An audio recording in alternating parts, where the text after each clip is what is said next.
Je m'appelle Emmanuelle Wendling, j'ai du chien finnois de Laponie depuis 2002. Je n'en fais pas mon métier, c'est vraiment quelque chose qui est à part. J'ai un travail à côté et je ne veux absolument pas vivre de l'élevage de chiens parce que ça impose des portées aux femelles. Alors le finnois, c'est une race de berger, mais nordique.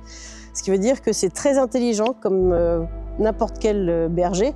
Ça apprend très très vite.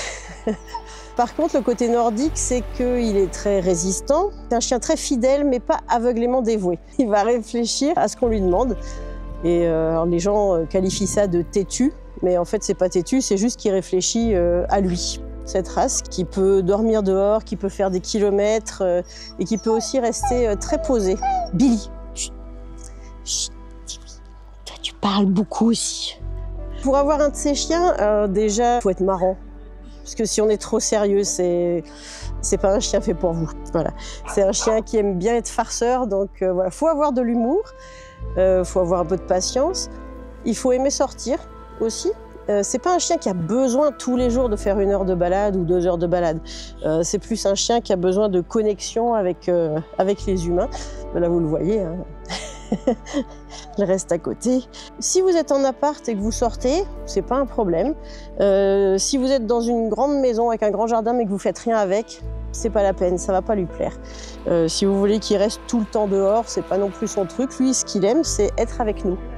Voilà, c'est surtout être avec les humains. De toute façon, alors ici, c'est vrai que pour avoir un chiot, il faut d'abord venir en visite. La visite, elle dure au minimum 1h30. Parce qu'il y a des questions et des échanges, mais ça arrive que la visite dure 4 heures parce que moi je parle beaucoup et mes chiens draguent. Donc on échange beaucoup avec les personnes et c'est moi qui choisis le chiot pour les futurs adoptants. C'est pas eux qui choisissent sur photo, pas du tout. Alors ça peut paraître un peu frustrant. Pour des gens qui ont déjà eu des chiens, c'est pas un souci, mais moi j'ai aussi des familles dont c'est le premier chien, donc qui n'ont pas d'expérience et qui ont peut-être des enfants. Et voilà, je fais attention à toute la structure familiale et l'activité pour bien mettre en relation l'homme et le chien.